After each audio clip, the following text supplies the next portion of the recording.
지방을 다니다 보면 망구석이 서 있는 지역이 많습니다. 망구석은 우리 전통 정서가 배어있는 기다림을 구체화한 하나의 상징물이라는 것이죠. 망구석은 대부분 비슷한 설화를 그 배경으로 하고 있습니다. 다시 말해서 절기 굳은 아내가 자신을 고향에 놔두고 멀리 타향에 나간 남편을 고개나 산마루에서 기다리다가 만나지 못하고 죽어 돌이 되었다라는 설화인 것이죠. 그 가운데 경상북도 경주시와 울산광역시의 경계 지점에 있는 치술령에 있는 망구석은 신라시대 박재상의 아내에 얽힌 이야기를 전해주고 있습니다. 신라 룰지왕 때에 고구려의 볼모로 잡혀간 왕의 아들 복호를 구해온 박재상은 집에도 들리지 못하고 또다시 일본으로 건너갔습니다.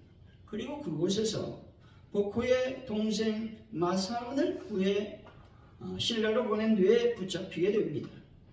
그런데 일본인의 핍박에도 불구하고 협박과 핍박에도 불구하고 자신은 신라의 신하임을 고집하여 저항하다가 유배되고 거기에서 화형을 당했다라는 것입니다. 박재상의 아내는 일본에 간 남편을 기다리다가 여러분 망구석이 되었다는 것이죠. 그 지역의 백성은 박재상의 부인을 기리며 칭송했다라는 것입니다. 왜 하필이면 돌로 변했다는 이야기가 전해져 올까요? 그것은 돌은 오랜 기간 변하지 않기 때문에 그렇습니다. 인생이란 기다림의 연속이라는 것입니다. 사람이 산다는 것은 무엇인가를 기다린다라는 것입니다. 수험생이나 구직자들은 합격 통보를 기다리고 직장인들은 출근 시간에 버스와 지하철을 기다리며 출근 후에는 여러분 퇴근과 휴가를 기다린다는 것입니다. 연인들은 사랑하는 이를 만날 때를 기다리고 학생들은 방학을 기다리며 군인들은 전역할 날을 기다린다는 겁니다. 농부들은 무엇을 기다리겠습니까? 추수를 기다린다는 겁니다. 사람은 이렇게 기다리고 기다리며 기다리고 사는 것입니다. 기다리면 행복한 기다림이 있는가 하면 불행한 기다림이 있다는 것이죠. 하나님 믿지 않는 사람들의 기다림은 불행한 기다림이요 저주의 기다림이 될 수 있습니다. 믿는 자들이 마지막 기다림은 엄청난 아름다움과 축복으로 그 기다림이 연결된다는 것이죠. 하지만 믿지 않는 사람들의 기다림은 생의 마지막에 불지옥이 기다리고 있을 것입니다. 우리 성도들의 기다림은 멋지고 보람있으며 축복의 기다림이 되는 것입니다. 가장 행복한 기다림은 예수님을 기다리는 것이 될 것입니다. 예수 그리스도의 탄생을 기다리며 우리는 이제 대림절 첫 번째 주일을 맞이했습니다. 대림절은 예수님의 탄생을 기념하는 성탄절 전 4주간을 말하는 것이죠. 대림절은 라틴어로 아두펜투스라고 하는 말로서 도착이라는 단어에서 나왔습니다. 즉 예수님이 이 땅에 도착하셨음을 기념하며 또한 우리 삶 가운데 오시기를 기다린다라는 의미를 지니고 있다는 것이죠. 이러한 주님의 오심에 대한 기다림을 표현하는 것이 5개의 대림초라는 것입니다. 대림절 주일마다 초 하나씩을 추가로 밝히고 주님의 오심을 나타낸다는 겁니다.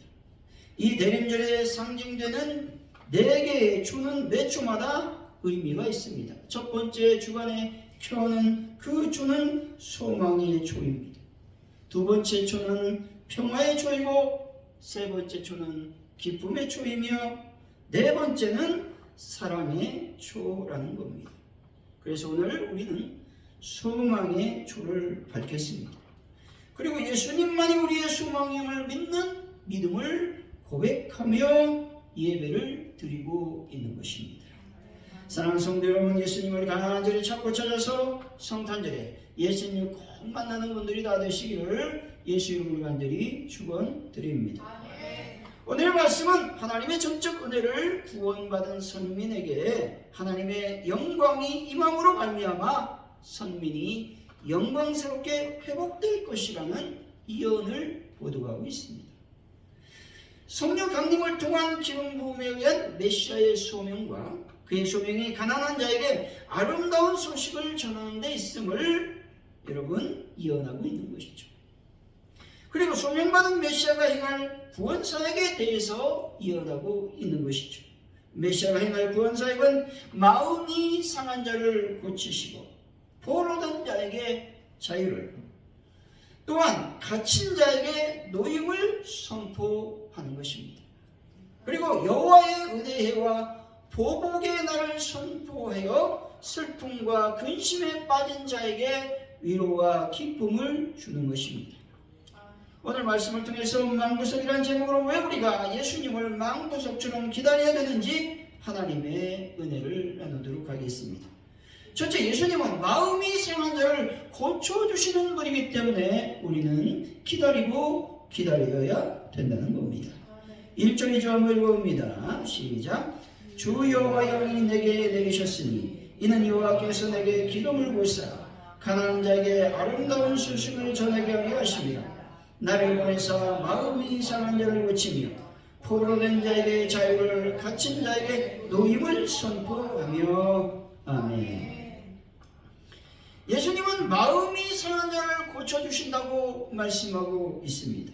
다시 말해서 마음이 상한 자라는 말은 마음에 고통이 가득한 자라고 하는 말입니다.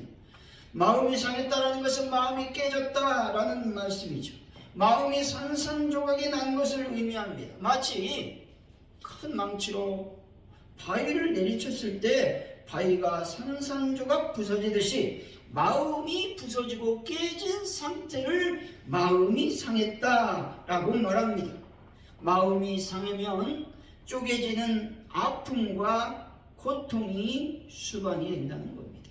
그러나 이 말씀은 세상에서의 불행한 일, 지진이나 또한 홍수, 가뭄, 기근, 이런 천재지변과 같은 재난을 말하는 것이 아닙니다.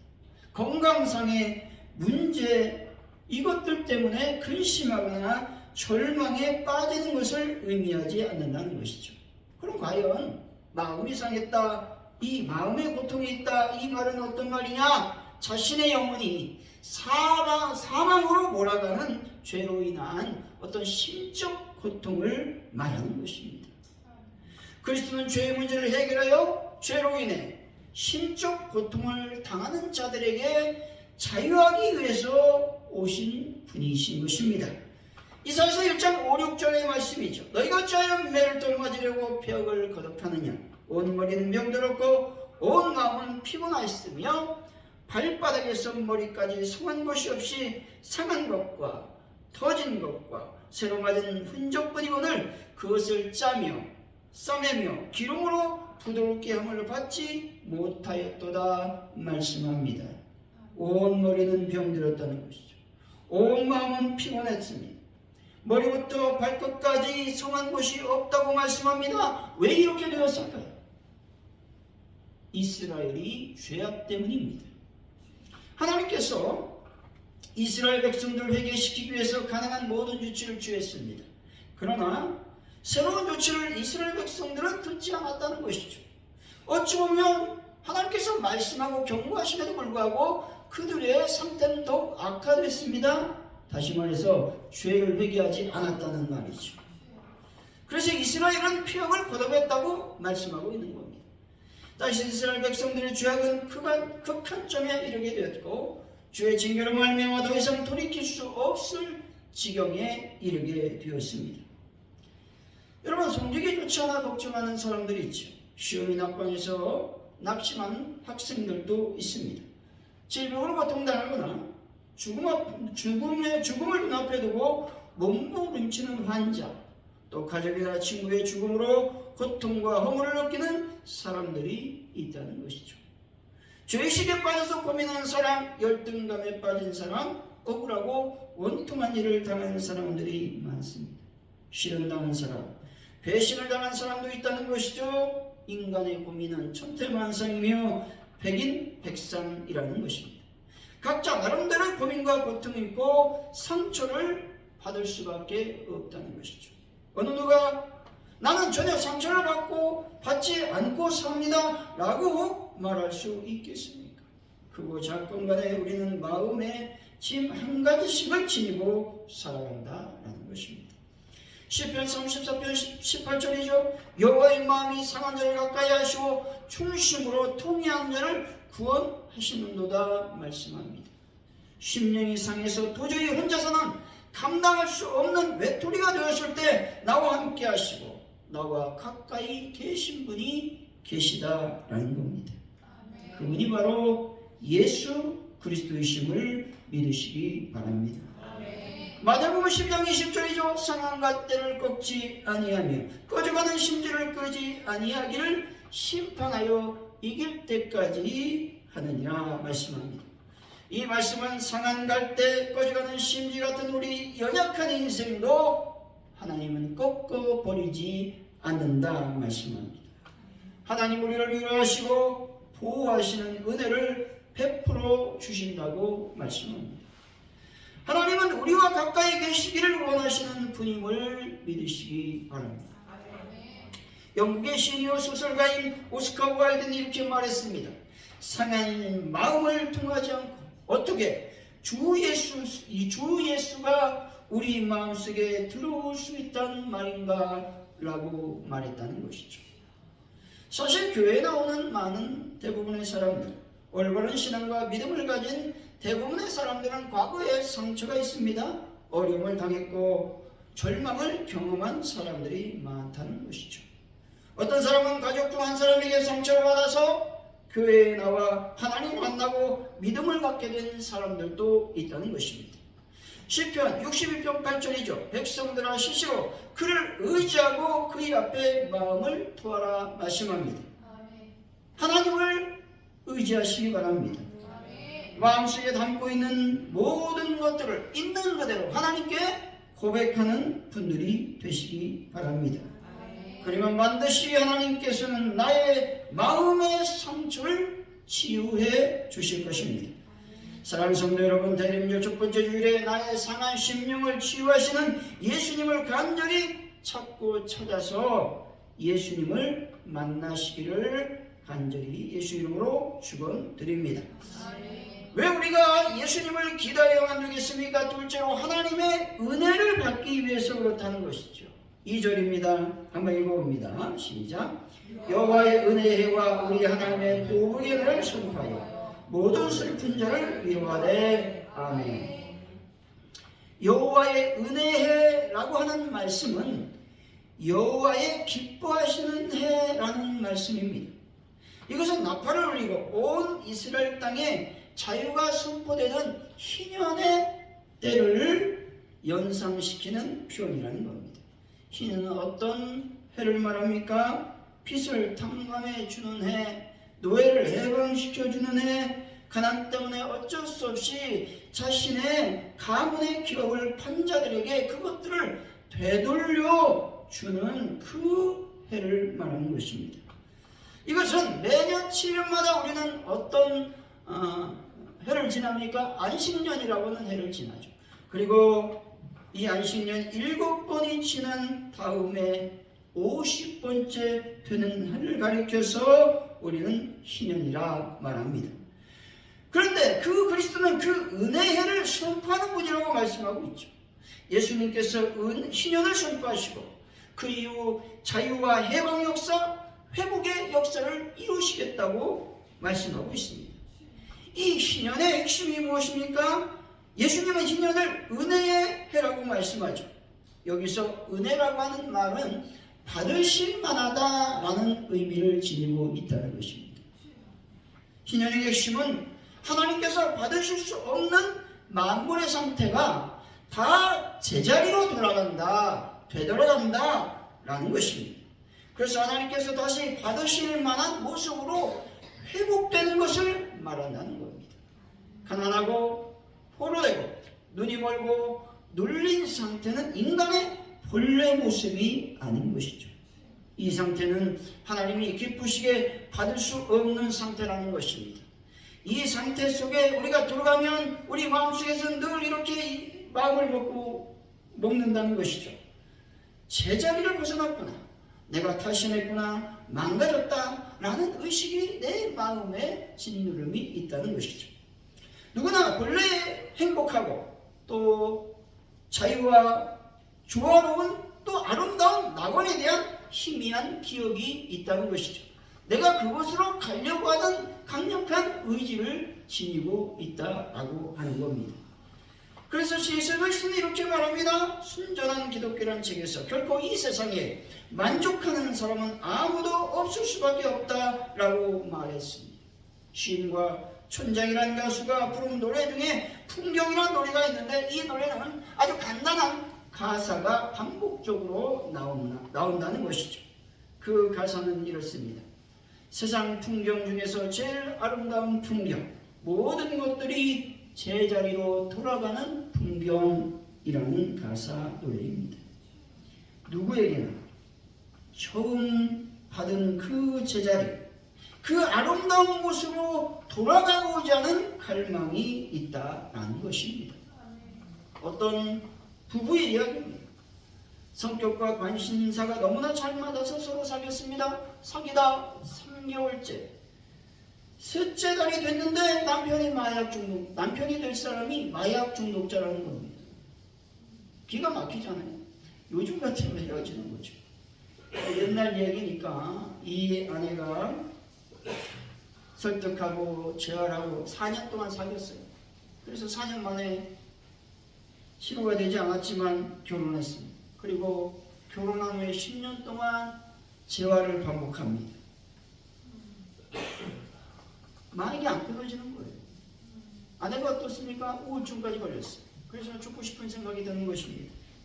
근데 그때 마침 소망을 나누는 사람들이라고 하는 마약 중독 재활 센터를 만나게 됩니다. 그래서 그곳에서 만난 신목사님의 도움으로 중독에서 벗어나고 아내도 우울증에서 벗어났다라고 하는 겁니다. 마약에서 벗어나니 어떤 상태로 돌아갑니까? 원래 인간의 모습으로 되돌아갔다라는 겁니다. 예수 그리스도 안에 있으면 하나님께서 원하시는 원래 상태로 돌아간다는 것입니다. 아무리 중한 질병, 아무리 심한 시련도 모두 견디고 원래 상태로 돌아가게 된다는 겁니다.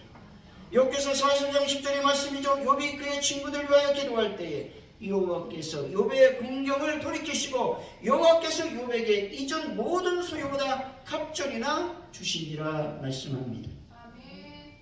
공경이라고 하는 말은 죄수나 포로를 사로잡아가다라는 용어입니다. 이 용어에서 유래된 말로서 추방, 포로, 사로잡힘이라고 하는 의미가 공경이라고 하는 의미라고 하는 겁니다. 돌이키시고 라는 말은 돌아가다, 취소하다라는 의미로서 원래 상태로 회복되었음을 의미합니다. 다시 말해서 포로의 상태에서 해방시켜 자유로운 몸이 되도록 해주었다라는 뜻이라는 겁니다. 즉 하나님께서 욥에게 그가 고난당하기 이전에 가졌던 번영과 행복과 명예와 부를 다시금 누리도록 새롭게 회복시킨다라는 사실을 말씀하고 있는 겁니다. 예수님께서 이 땅에 오신 이유는 뭡니까? 죄인들을 구원하시기 위한 것입니다. 그래서 아무런 죄가 없음에도 인간의 한계를 시험하는 십자가에서 돌아가셨습니다. 죄인들을 구원하셨다라는 말은 무슨 말이냐면 죄가 없는 상태로 돌이켜 주었다 이 말입니다.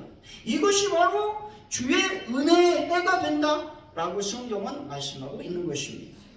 사랑하는 성도 여러분, 예수님의 은혜로 말미암아 하나님께서 원하시는 창조되었던 그 상태로 변화하여 하나님께 영광을 돌리는 분들이 되시기를 예수 이름으로 간절히 축원드립니다. 왜 우리가 예수님을 기다려야만 되겠습니까? 셋째, 역전 인생을 살 수 있기 때문에 그렇습니다. 3절이죠. 한번 읽어봅니다. 시작.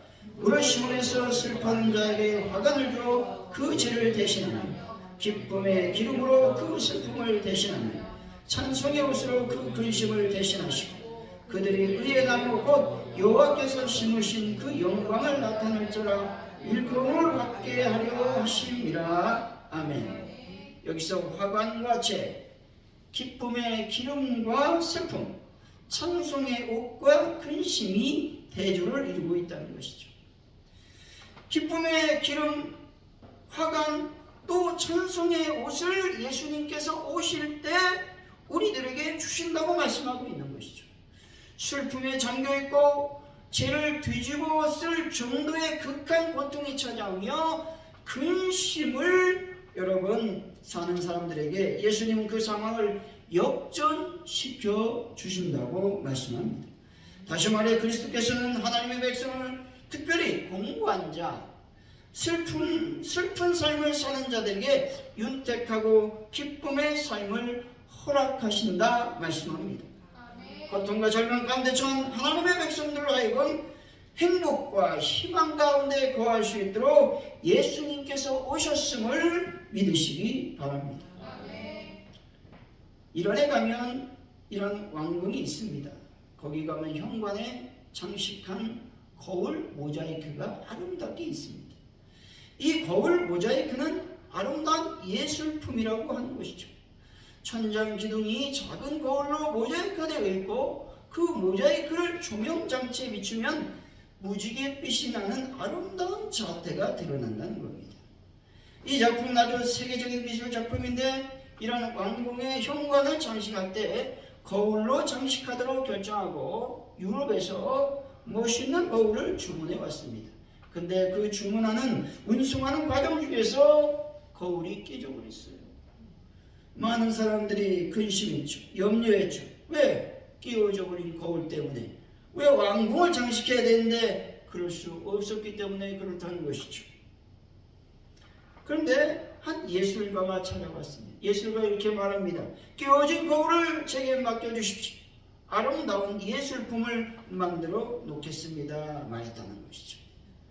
그 예술가는 끼워져 버린 거울을 세계적으로 유명한 거울 모자이크 예술품으로 만들어 냈다라고 하는 것입니다. 이 예술가와는 비교도 되지 않는 분이 계신데 그분은 바로 하나님이십니다. 하나님은 거울처럼 끼워진 우리 인생을 더욱 아름답게 만들어 인생을 역전시키는 분이심을 믿으시기 바랍니다. 때때로 인생의 여정에서 산산조각 끼워지는 아픔을 겪을 때가 있습니다. 끼워진 우리 인생을 하나님께 맡기면 하나님은 이전보다 우리 인생을 더욱 아름답게 역전시켜 주실 것입니다. 하나님은 우리의 조각나버린 인생을 더 아름다운 예술 작품으로 만드는 데 있어 탁월한 전문가이십니다. 악취나고 더러운 나의 인생을 백합화처럼 향기나는 인생으로 만들어 주심을 믿으시기 바랍니다. 여러분 하나님을 신뢰하시기 바랍니다. 예수님을 더 의지하시기 바랍니다. 성령님의 인도를 따라 걸어가는 분들이 되시기 바랍니다. 그는 반드시 성삼위 하나님께서 여러분의 인생을 빛나고 아름답게 만들어 주실 것입니다. 결론적으로 우리가 왜 망구설처럼 예수님을 기다려야만 되겠습니까? 예수님은 마음이 상한 자를 고쳐주시고 하나님의 은혜 안에 은혜를 주시기 때문에 그렇습니다. 그리고 예수님은 우리 인생을 역전시켜 주시기 때문입니다. 사랑하는 성도 여러분, 대림절 첫 번째 주일에 더욱 예수님을 악망하고 갈망함으로 만나는 분들이 되시길 예수님을 간절히 축원드립니다. 기도합니다. 하나님 아버지 감사합니다. 우리가 예수님을 대임절 기간에 간절히 찾고 찾아 만날 수 있는 저희들의 삶이 되게 하여 주옵소서. 예수님의 이름으로 기도하옵나이다. 아멘.